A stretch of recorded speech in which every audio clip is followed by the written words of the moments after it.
Now we have the guest of today, Dr. Prakash Chauhan.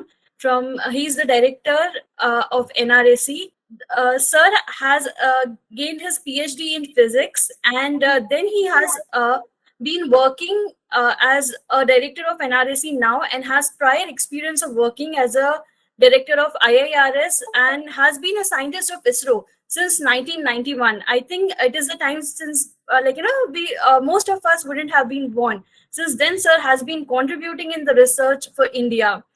Just briefing, so he has been an active role in Chandrayaan 1 and Chandrayaan 2 missions, and have also received prestigious awards like Dr. Vikram Sarabhai Research Award and ISRO Merit Award by ISRO.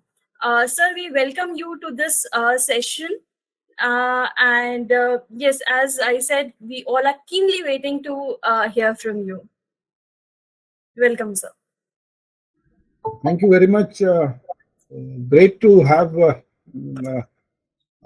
this connection with all of you today on this platform, and I'm thankful to the organizers who has given opportunity on this very first international Moon Day, which is being celebrated today, to talk about our efforts, or the India's efforts, in terms of understanding our sole satellite, which is we call Moon. So I'm thankful to each one of you for providing me this opportunity, and I would like to share my presentation. Okay, so the title of my today's talk is Unraveling Mysteries of Earth's Moon through Indian Lunar Missions. And as all of you are aware, today we are celebrating this International Moon Day basically to commemorate the 53rd year of the landing of humans onto the moon surface. Exactly on 20th July 1969, all of you know that history was made for the first time when humans crossed the boundaries of the Earth system, and then they landed onto a celestial body. And that was a great achievement for the for the mankind. And since then, a lot of things have happened as far as the lunar exploration is concerned. And through this talk, I would like to tell you about our story, the India's story about lunar exploration, and what we have found, what we have seen, and what are our future plans. So just to give you a brief, about the Earth-Moon system. So Earth and Moon is considered to be part of the one system, simply because it's the Earth is the main core planet for Moon to go around, and Moon is the natural satellite. If you see this beautiful image which has been captured by one of the satellite systems, you can see the contrast between our own home planet, that's the blue planet Earth, and this gray body which is called Moon, how it goes around the Earth surface. So if we have to compare both of them, the Earth is almost 12,000 kilometers diameter body, when Moon is almost 1/3 in size. Earth has tilt of its axis around 23 degrees, so that seasonality is there, but the tilt of the axis of Moon is only 7 degrees. So virtually there are no seasons. Surface temperature on Earth are pretty conducive for all of us, but that luxury is not there on Moon, where there is a huge temperature variability in terms of day and night temperatures. The daytime temperatures can shoot up as high as more than 100 degrees Celsius, and then during the lunar nights it can it can plummet down to almost minus 150 degree or below. We have the luxury of this thick atmosphere around us, which basically protects us from many harmful effects of cosmic radiations, but that kind of thing is not available on Moon. Most of the solar wind and the cosmic radiation is received directly onto the Moon surface. So in terms of radiation hazards, it's also a very hazardous place. We have pretty large amount of storage of liquid water in the oceanic reservoir, as well as freshwater reservoirs on continents. But on Moon, even though we have found water, but that water is not in liquid form, it's only in molecular form and absorbed to the rocks as a very thin veneer at certain locations. We'll talk more about that. So even though the two of these celestial bodies are only on an average around 384,000 kilometers away, but they have evolved in a very different fashion throughout the journey of the solar system's evolution. Why we are interested about understanding moon, or why we should worry about moon? It's our satellite, so it is a large celestial object. Humans have inquisitiveness, and they have been looking moon since ages. And then questions like how did moon has formed, what has been happening since its formation. There are a lot of myths about the moon in the society also. And then, of course, there is a race for the lunar resources, as many of our resources at Earth are depleting rapidly, and our population's requirement are growing. The humans are now thinking towards moon, that whether in future we will be able to exploit the lunar, the natural resources, especially the minerals, and then some of the trapped gases like helium, etc., for our energy requirement. So these are the questions which are basically keeping the lunar exploration race very hot. And of late, the race to moon has really emerged, and a lot of countries are plunging to know more about moon and put their stakes about the lunar exploration. The first question, how does moon must have formed?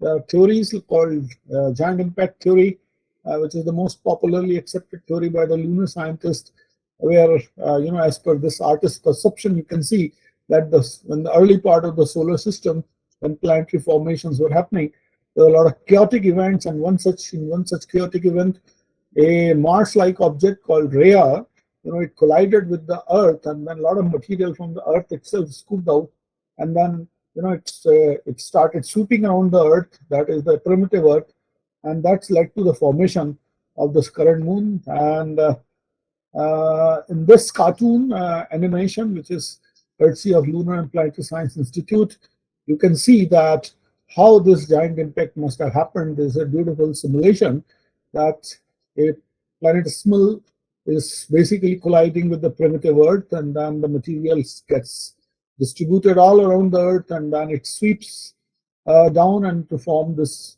small ball of material, which is now today, after it has cooled down over a period of around 4.6 billion years, we see as today's moon. Now, how does the moon's crust and the interior must have formed? So this also is explained by a hypothesis called ocean magma hypothesis. What essentially says that the primitive moon, when it formed, was basically almost semi-molten, and it has this magma ocean. And then with the time, as the cooling of the body got initiated, the heavy elements of this magma ocean, they started sinking, and then they formed the interior part of the moon, that is the lower and the upper mantle, and then crust of the moon basically got formed due to the lighter elements like calcium and aluminum silicates. So what we expect that the moon's surface, or the crust of the moon, is supposed to be made of elements like calcium, iron, silicates, which popularly geologists call spatioclase feldspars, and then the interiors, especially the upper mantle and lower mantle, are supposed to be made of minerals called olivine, which are basically the magnesium, iron, silicates, and then of course pyroxenes, which is again a combination of iron and magnesium silicates in different proportions. So these are some of the theories which explains the current formation, or the current surface structure and interior structure of the moon in terms of the minerals and the rock types which we see on the moon today. Now, these type of hypotheses, definitely, if you have to prove them, you need data to support and to get evidences, so that we can conclusively say that these type of processes must have happened. And in order to explore moon, because you simply cannot go there, in fact, of course, the 12 astronauts are landed, but that at a very huge cost, people started using various techniques, especially what we call as the remote sensing technique. So we have initially, in the early age of space age, we have these flyby missions by Russians and Americans. Then, of course, came regular orbiter missions. That means a satellite was put into the gravitational influence of moon, and then orbital systematic observations were happened. And then, of course, lander rover configurations. Apollo landings were of that nature. Then subsequently unmanned landings landers were also put on the moon by Russians, and then later on now Chinese are doing a lot of landers. They have been putting landers on the moon surface and rovers. Then, of course, there were sample return mission. Apollo mission themselves were, return large amount of rock samples from the moon, which has basically paved the way of knowing the geochemistry of the moon.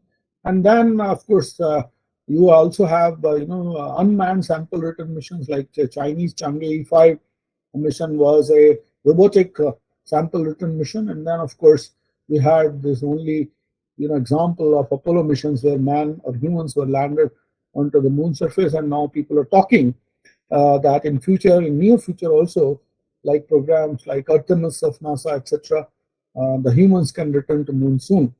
So these are kind of things which have been happening since almost last 50, 60 years with the advent of space age by various space agencies. If we have to see the lunar exploration timeline, it all began pretty long back, even before 500 BC. People, humans, early humans, they started having naked eye observations. They started characterizing size, orbital characterization, composition. People started talking about it.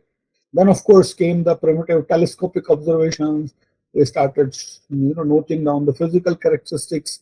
Then photographic maps started coming up. Camera systems were developed slowly. People have started putting classifications like craters, Maria, and stuff like that. And then, of course, at the advent of the space age, with the launch of Sputnik, the race for the moon also hotted up between USSR or USSR, current Russia, and America. And then a lot of missions, unmanned missions by Russians called Lunar missions, they were planned and they were successfully executed. And later on, the Americans also decided that to counter the Russians or the Soviets, they will put the Apollo missions or put humans onto the moon surface. So that Cold War between US and USSR led to large amount of missions to understand about moon during this, in 50s and 70s. And then, of course, in 90s, you had more systematic orbital missions, which provided initial systematic observations on chemical composition, magnetic characteristics, presence of, hydrogen. In fact, by some of the gamma ray spectroscopic missions. And then from 2007 onwards, multinational efforts to return to moon initiated with the launch of Chandrayaan 1, Selene mission, then, Smart 1 of European Space Agency, Chang'e, series of satellites from Chinese, Lunar reconnaissance orbiters by America. So these are all what we call as the current era or the modern spacecrafts, which are doing observations on moon in different part of electromagnetic spectrum. If you see in as a chart, the Americans have sent a lot of missions, almost more than 61 missions. Out of that, there were failures, there were successes, 50% you can say were successful. Russians have attempted a lot of events, and many of them were failures. Their success rate was much lower than China. And then Japan also has played an important role in lunar exploration. India, we have launched two missions, Chandrayaan 1 and Chandrayaan 2. Both were successful. Chandrayaan 2 was partially because the landing on the moon could not be accomplished. Europe has only sent one mission called Smart 1, that is European Space Agency. Israel attempted one landing recently, 2 years back or so, but they failed to land onto the moon surface. So this is what we call as the family portrait of lunar exploration. I will not go through, I just talked about it, but a lot of things have happened. Many satellites in the orbit, and you can see that a lot of landings which has happened, either manned or unmanned landings onto the moon surface, and which has also provided, apart from remote sensing observation, the ground or in situ observations on various facets of lunar soil characterization and the lunar rock characterization and lunar environment characterization as well. We, 3 years back celebrated 50 years of Apollo landing, and today we are celebrating this day as International Moon Day. We are completing almost 53 years of this event, a very landmark event in the human history. And many of you must have heard about it. This is a photograph of one of the astronauts, which landed onto the moon surface doing certain scientific experiments and exploring and characterized in the lunar rocks. Of course, all these missions put together, if we have to summarize, I cannot go into details of each of one, but systematic observations of the moon by LRO mission, the most advanced and recent mission by NASA, has led to the formation of systematic coverage of both the sides of the moon. So this is the near side, the side which we see from the Earth, and this is the back side, which we never see from the Earth because of the relative motion of Earth and moon is such that sitting on Earth, you can never see the far side by eyes or by any instrument, especially if you are on the surface of Earth. So as you can see, there are characteristic differences between both near side and far side. Near side has more of this dark material. The geographical distribution is much larger compared to the far side, and these brighter regions, or what we call as the highland regions, they are much more in the far side compared to the near side. But one thing is common, both the sides, that there are craters, plenty of craters of different sizes and different dimensions and different depths on both sides of the lunar surface. So these darker regions, initially the astronomers called them mares, and we continue with that nomenclature, even though we know that that convention or conviction of mare relating to water, is not correct. These are the rocks which are basically absorb more energy, solar energy. They are less reflective, and people have characterized them, and they found that these are the basaltic rocks which has been formed due to the volcanic activity on the moon, which basically is mostly impact driven, and this is less on the far side, simply because of various other reasons. Maybe the crystal thickness is more, and the crust of the moon really could not be punctured to the extent that the magma or the upper mantle volcanic material can come to the surface. So these are one thing is sure, that the ruggedness of the moon surface, both in highland and mare region, is very interesting, and some of these impact craters are basically very important sites for doing science, especially to know the interiors about the moon. In fact, many of these craters are known, as lunar scientists call the windows to the interior of moon. Now, I'll quickly just brief you about India's space program, because we will link it with our missions. So as you are aware that Dr. Vikram Sarabhai, who is known to be the father of the Indian space program, initiated these activities sometime in late 60s, early 70s, and with the vision that India's space program should serve for the common man, and virtually with zero infrastructure, with the determination, commitment, and leadership of more than 5 decades, we have now a self-reliant space program. In fact, top 5 countries in the world, if we have to count in space activity, India will figure in that list, and we all should be very proud of that achievement. Today, we are operating satellites not only in the low Earth orbits of 500 to 900 kilometers. We have presence in geo orbits up to 36,000 kilometers. We are also able to launch satellite systems up to the moon, and currently Chandrayaan 2 is orbiting around moon and providing valuable data sets about the moon surface at a distance of around 3,85,000 kilometers.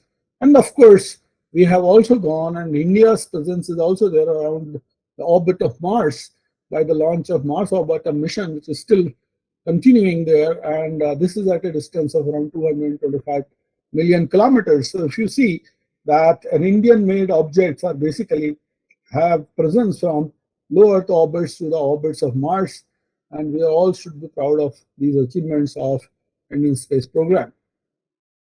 Now, talking to the specifics to the lunar mission, Chandrayaan 1, it's an old mission, now more than 10 years are over.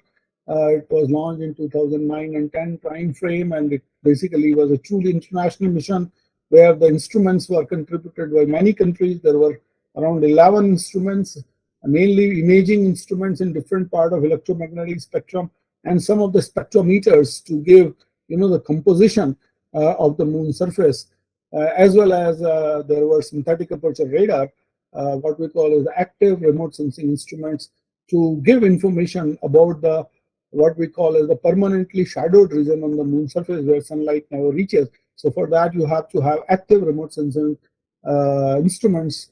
Apart from sending this mission to moon, that's not sufficient. You have to develop a ground-based infrastructure to receive this data on Earth and a data center to process, collect, archive these data sets. So that also got developed in India. We have a wonderful Indian deep space network system located in Bangalore at Bengaluru, where you see this 32-meter dish antenna systems, which receives these fuel signals from far off distances, and then this data, which is sent by this spacecraft, is then further processed. There is the control room over there, operators, which basically controls the satellite, and then the data is received, processed, and put into appropriate formats so that it can be interpreted by scientific community.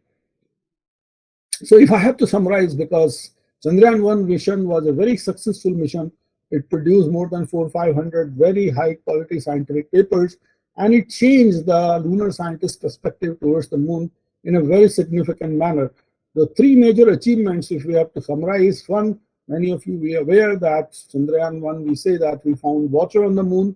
So not only we discovered water molecules, but later on the further analysis proved that there is a tenuous but active hydrosphere on the moon. That means the lunar water production is a process, which is basically solar wind-driven process, and there is a good amount of transportation of water and hydroxyl molecules from one place to another.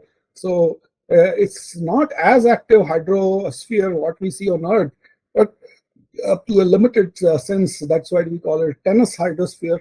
Then we also saw that there are volcanically active and geologically dynamic, morphological features. It doesn't mean that currently there is an active volcanism, but very late stage volcanic features, which is of the order of 100 million to 200 million years, which is basically was not known earlier onto the moon surface, was characterized.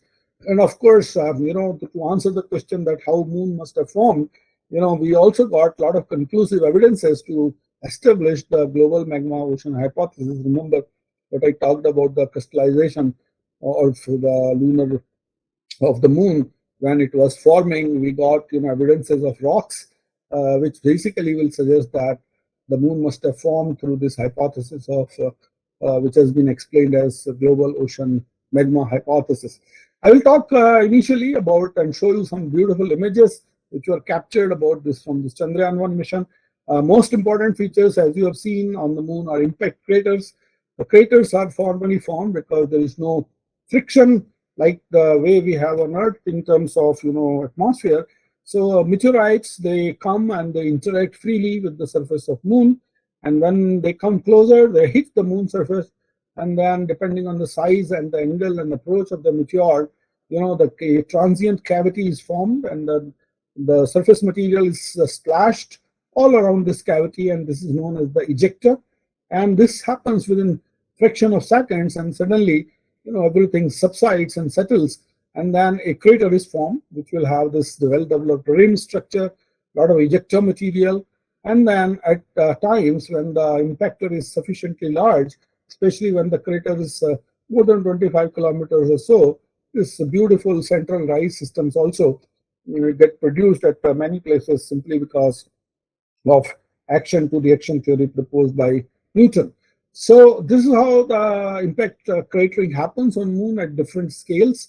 So you have different scale of craters. You have micrometeoritic impact craters, you have simple craters of the size of 1 kilometer, complex craters of around 28 kilometers or so, then peak ring basins, which is of the order of 300 to 500 kilometers, and then multi-ring basins of around 1,000 kilometer scale.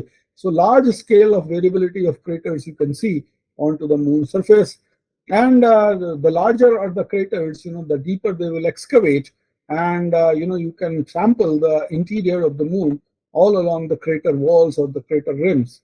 That's why the craters becomes very interesting place for doing the science as far as understanding about the interior of moon is concerned. These are some of the pictures of our Chandrayaan-1 terrain mapping camera. These are the classical ray craters, smaller sizes. Dark hallowed crater, this is a crater of 5 kilometer dimension. This particular crater, is basically on the southern highland of moon. You can see it by naked eye also on a full moon day. It's a very large crater. It's around 85-kilometer crater. It's a mosaic of multiple images, and from the crater rim to the crater floor, the depth is around 4 kilometers or so, and the central rise, which is there at the center of this crater, is basically having an elevation of roughly around 1 kilometer or so. So you can see the spectacular imaging which has been done by Chandrayaan-1 as far as these large-scale crater systems are concerned. And you can see the morphology of these craters starting on the crater rims and then going into the crater floor, and then how does the central rise systems looks like. So there are many such large craters on the moon surface.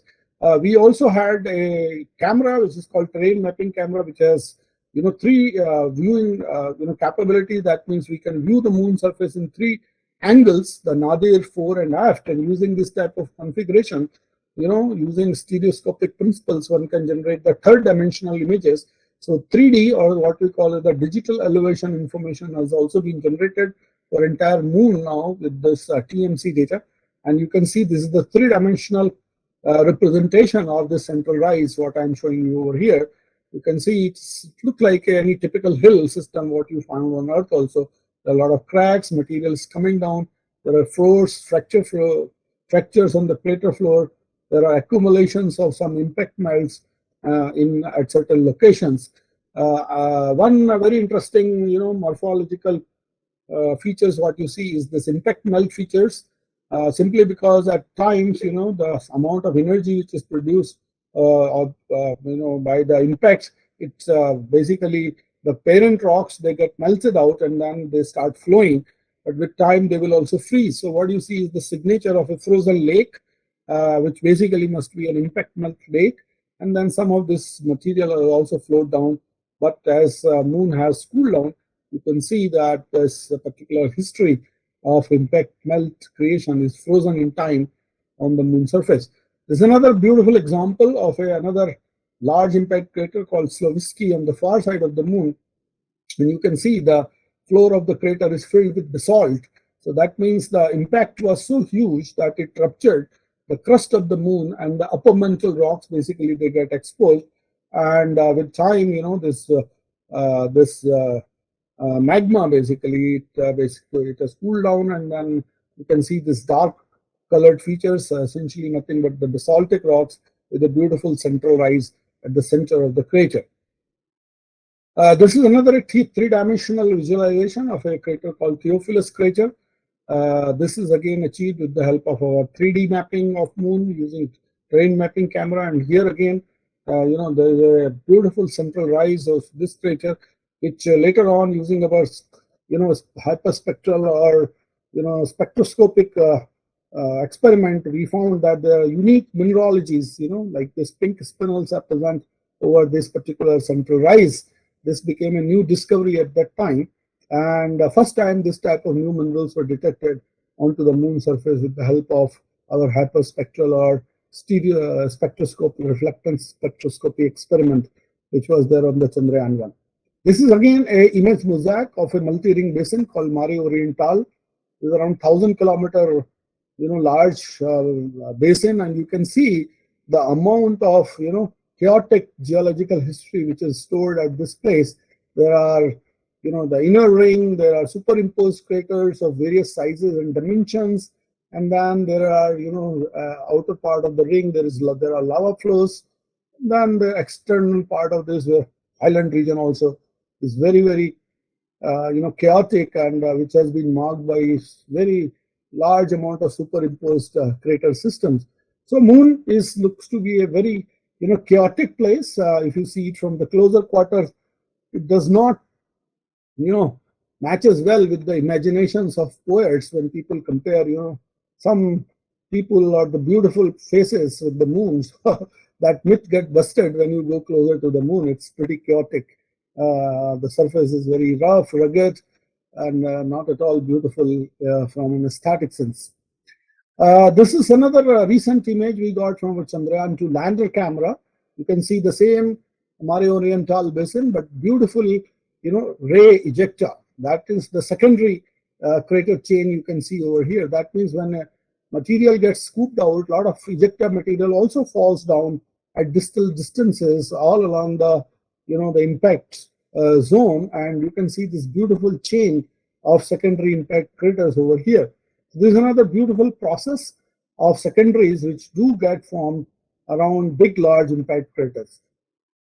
This is another example of secondary craters over here, having a unique or one particular orientation.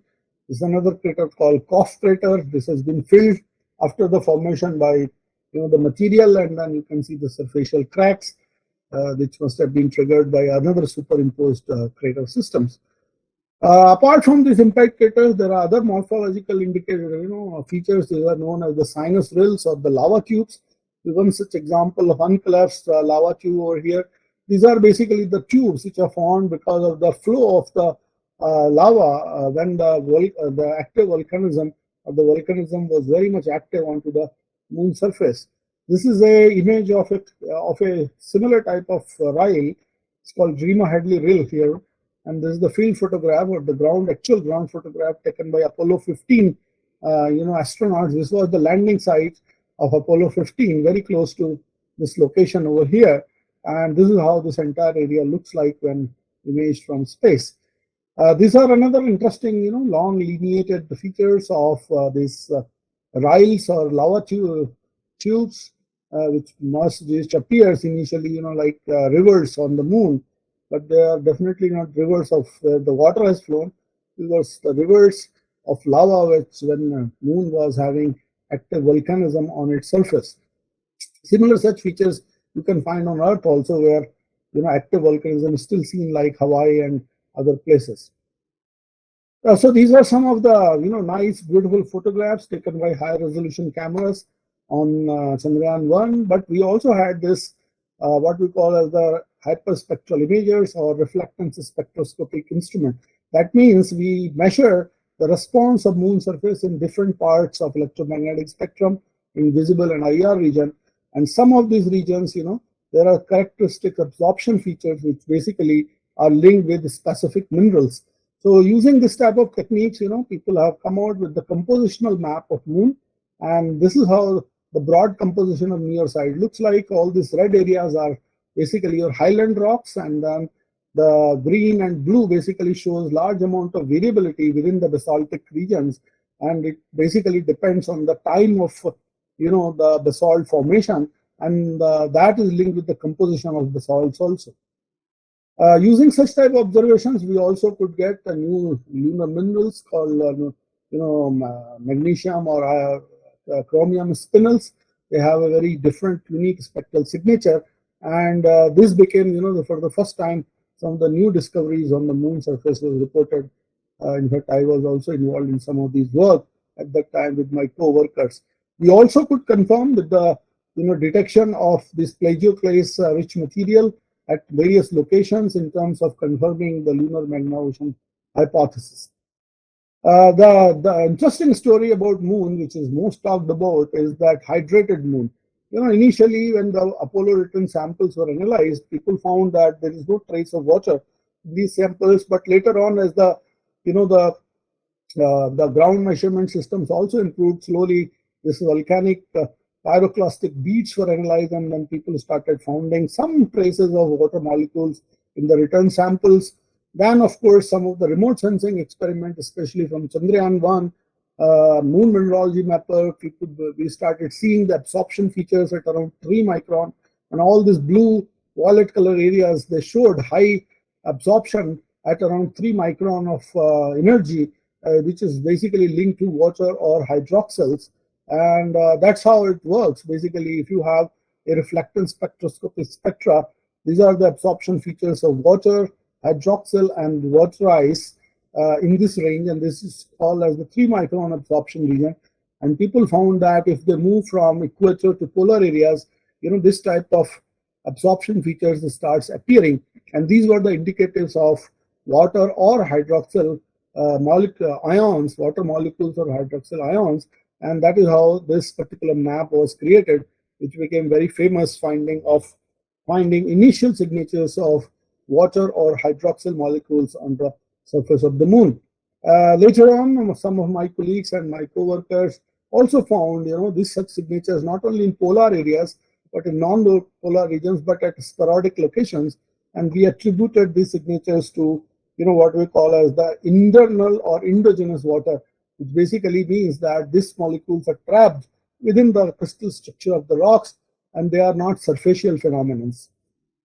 Apart from these interesting findings, people also found morphological features which are described as young volcanic, activity on the moon surface, and a lot of new science has been done in terms of finding such features on moon, basically with the help of high resolution data sets. We found, features which are related to the tectonism on the moon, this faulted regimes, what we call as the, the lobate scarps or wrinkle ridges you can see on this image. It basically suggested that moon is not that much geologically stable. There are a lot of evidences of, mass wasting, boulders coming down onto the moon surface. So it appears that some kind of, not as active as the Earth is, but some kind of active tectonism plays an important role. Either it is impact driven or maybe driven by the moonquakes, because the moonquakes also have been recorded by Apollo seismometers. There are other interesting features on moon called the spit system. So you can see this naturally formed pits on the moon. So as you can see, these type of experiments around 10 years back or so from different missions provided a lot of new information about the moon surface. However, recently now we have started thinking to extend these observations, and especially in the ISRO's context, we started designing this Chandrayaan 2 mission, which was basically having a configuration of orbiter and lander and rover. Orbiter was supposed to go around moon with extended experiments from Chandrayaan 1, and then lander was supposed to land onto the moon surface on South Pole. And once it lands successfully, a rover was supposed to come out and do some in situ geochemical sampling of lunar rocks.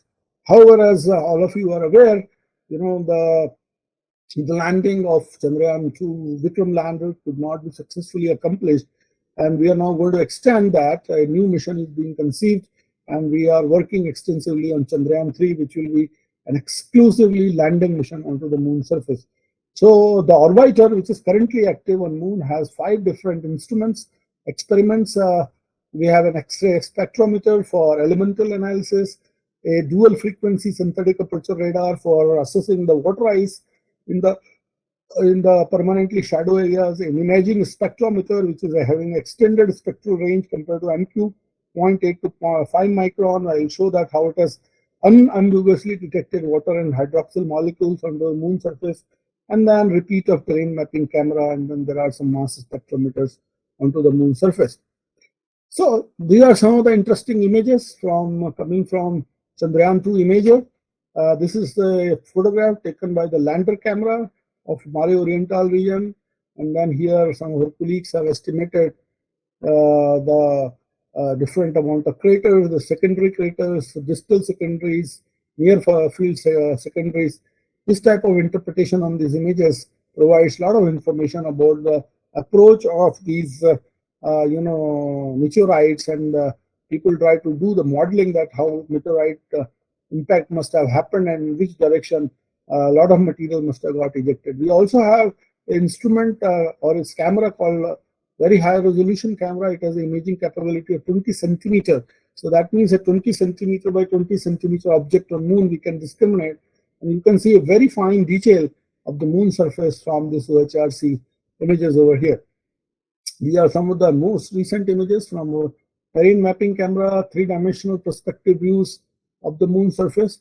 And I will talk about briefly about this imaging spectrometer IRS results. This particular spectrometer is operating from 0.8 to 5 micron, and this was basically designed to better characterize water molecules and discrimination of water, hydroxyl, and water ice onto the moon surface. So this is the initial results of that. This is one strip over a region called Copernicus crater. Whatever red color you see, that shows a very strong absorption at around 3 micron. You can see over here for this particular spectra and this spectra. This is typically, due to the hydration or due to the presence of water molecule onto the moon surface. while the spectra from the location 3 and location 4 does not show this type of characteristic absorption. So these locations basically show that there is a high abundance of water molecules at these locations. So using this, we have mapped large amount of area of moon now, and then a lot of papers have been published, and a lot of press reports have also come that Chandrayaan 2 delivers again, confirms the presence of water in hydroxyl, and I was the main author of this paper. So using this now, we are analyzing large scale, almost now global scale moon data is available, and new findings about finding water on the moon are likely to come in very soon. This again same analysis over the polar region, which is also having sufficiently large reservoirs of water onto the moon surface as reported by NQ.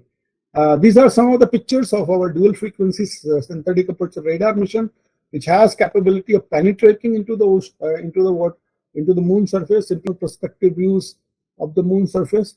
And I will talk about briefly about this imaging spectrometer IRS results. This particular spectrometer is operating from 0.8 to 5 micron, and this was basically designed to better characterize water molecules and discrimination of water, hydroxyl, and water ice onto the moon surface. So this is the initial results of that.